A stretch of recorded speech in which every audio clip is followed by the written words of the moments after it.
Hello and welcome to Social Media Weekly, episode 23rd June 2021. Social Media Weekly is brought to you by Virtual Fellows Marketing, rehumanizing your marketing experience. My name is Sean. This week's news: Spotify launches Clubhouse rival. Music streaming giant Spotify bought a company back in March. It is behind the company that is behind sports-focused audio app Locker Room that helped fast-track its way into the live audio social game. Just last week, it rolled out a new app that rivals Clubhouse and just about every other app that is any app out there that is also building an audio social platform. And they call this Green Room. But in Spotify's fashion of supporting podcasts, all the live rooms hosted can be converted into podcasts after the fact. Spotify said they took the Locker Room app and essentially just rebranded it outright and redesigned some of the parts to fit their purpose.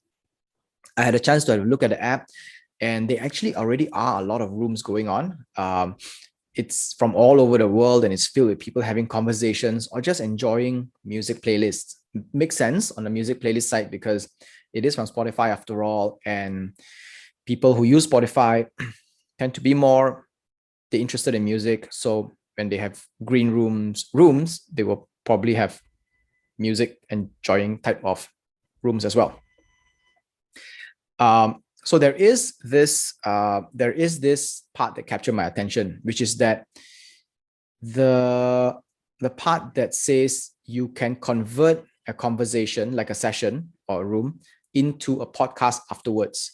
It makes sense because Spotify owns and manages Anchor FM, and Spotify is also pushing for a lot of podcasts going around as well. And this is one part that captures my attention because I never saw Clubhouse as a viable platform for my shows because it can't be repurposed into podcasts afterwards. Not that saying that it cannot be recorded and all that, but because the norm is not to have it recorded, so people don't expect any recording to happen. So, and when there's no recording happening, you can't repurpose the content. So therefore it's just there and then that's it. But whereas in our business of being in podcasts, we want to be able to keep it archived, a session of it for people to listen, disseminate it, distribute it, cut it down into small little pieces and put it on social media and get people to watch and listen as well. So I just joined the app and yeah, it is nice. But there is one problem though, because it is inherently, I guess, an evolution of Locker Room. So a lot of people who use Locker Room are using Green Room now to essentially talk about sports, NFL, NHL. And that is predominantly what's happening. There are also people talking about music and other things as well. But if you look at the difference, right, Clubhouse is focused in very businessy kind of content. And there are, of course, both also have fun content, but Clubhouse focused a lot more on businessy content because there were a lot of startup founders, VCs, and everyone going in there and creating the hype of Clubhouse.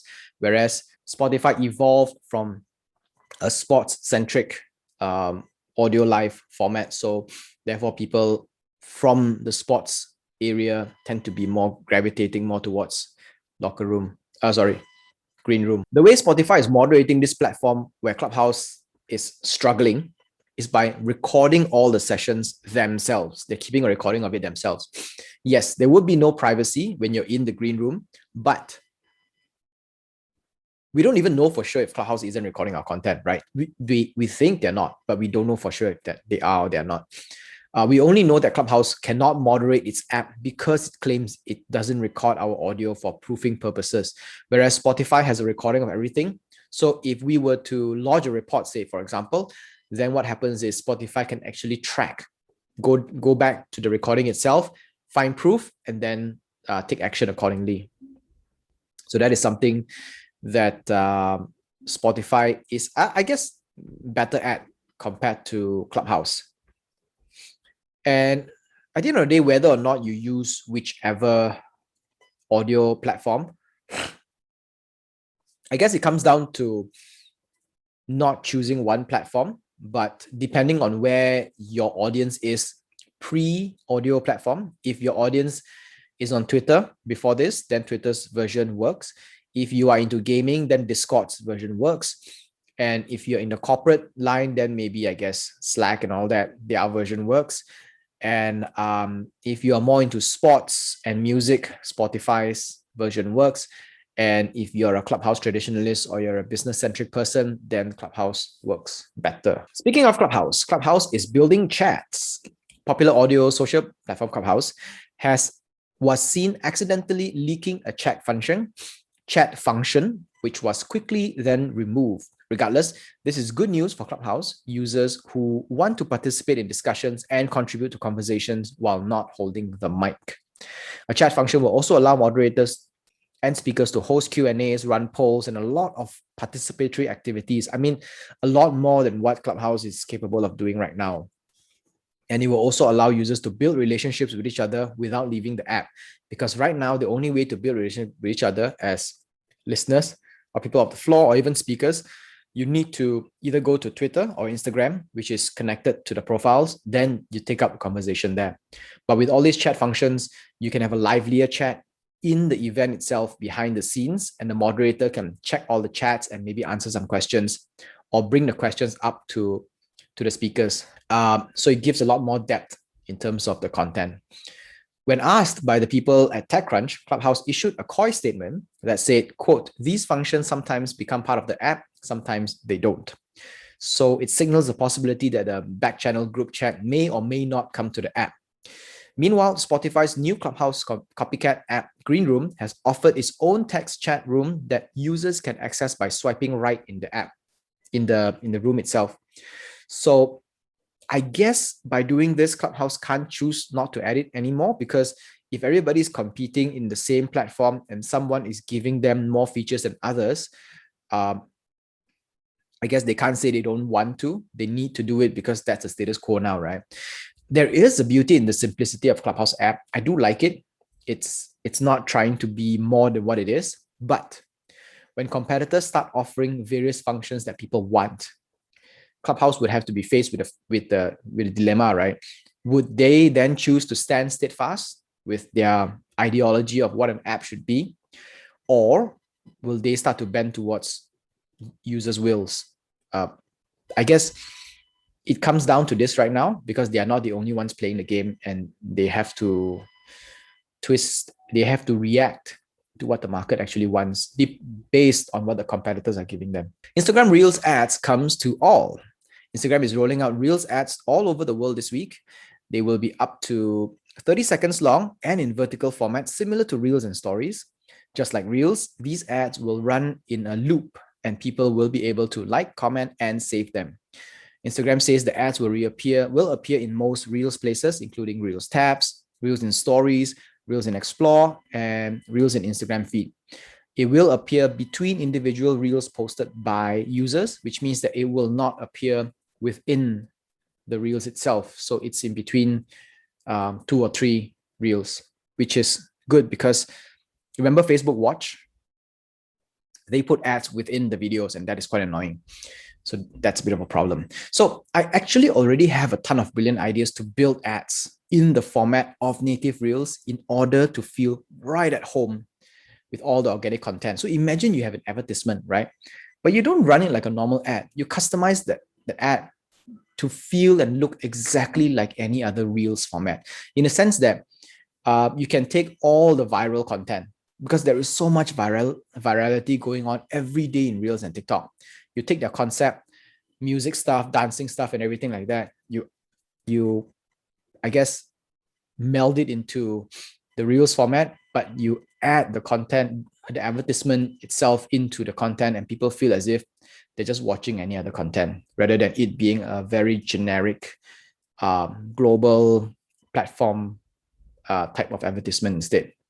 So there is a lot of potential to be had with Instagram Reels advertisement for marketers. But just remember, do not treat it like any other ads. You need to customize it. The more you localize it, the better it performs. Instagram tests fan clubs and NFTs. Right now, Instagram gives us the ability to open our account to the public or keep it private only to those who follow us. It also lets us share stories to everyone or close friends. Fan club provides another layer of content sharing, which is aligned with the company's push to add more creator tools to monetize their on-platform efforts. Examples would be exclusive content for paying members, right? It also appears that users would not be able to screenshot these exclusive content and share it around, thereby making it exclusive. So I am very quickly envisioning a similar use case as OnlyFans, but where OnlyFans is primarily used for one type of content method. I guess this one can be used for other type as well. It can be like Patreon. It's what is this called? Paid locked content, or I think there's another word for it. I can't recall it over my head, but you have to pay money to unlock this content, right? It's not free. So a lot of content creators can be able to directly make money out of this paywall activated content or something like that. So yeah, perhaps I can put some of my premium content in behind a paywall, so you guys will pay. Nah, I don't even have enough listeners to begin with, so not yet. Maybe another addition, which is the collectibles option that Instagram is testing. It will allow users to bid on digital items in stream.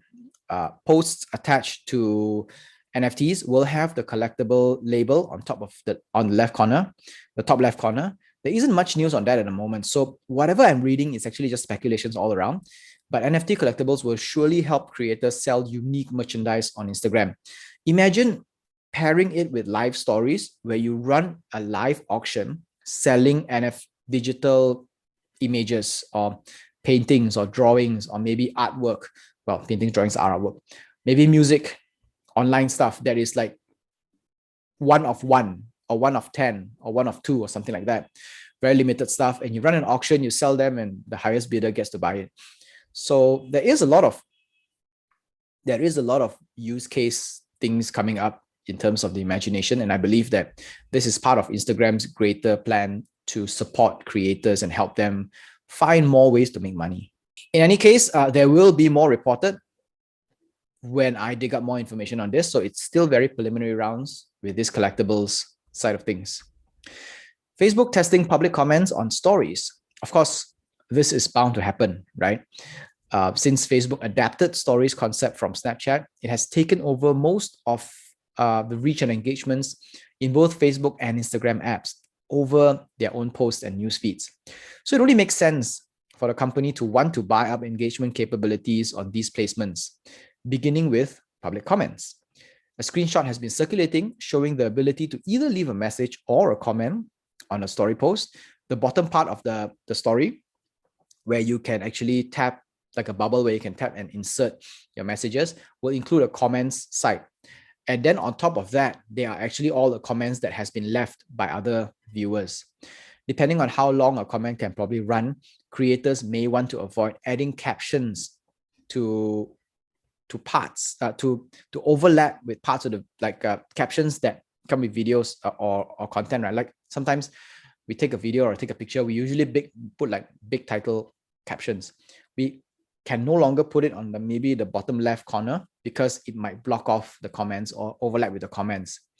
So where I see it is where it adds more ways to communicate and engage with content with your users as well. It also takes away the simplicity of stories that we have all grown to love. The simplicity of just putting a visual with caption and just keeping it like that. Clean. Again, Facebook is known to test these functions and then end up not rolling them out on the official versions. So it's hard to tell if these comments will be coming to stories or if it ever will come to Instagram as well. It may just be testing and then they stop. They remove it altogether because they find that it doesn't match. That's all for Social Media Weekly this week. Social Media Weekly podcast available on Anchor FM, Google Podcasts, Apple Podcasts, Spotify, and more. Our full videos are available on YouTube, and I post bits and clips on Instagram and Facebook. If you like Social Media Weekly, and if it would really help if you could rate and review it on the podcast feeder of your choice and YouTube, so more can discover it and probably even like it as well.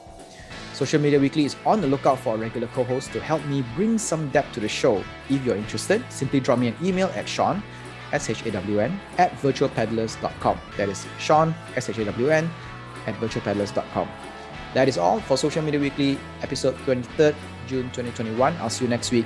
Stay safe. Au revoir.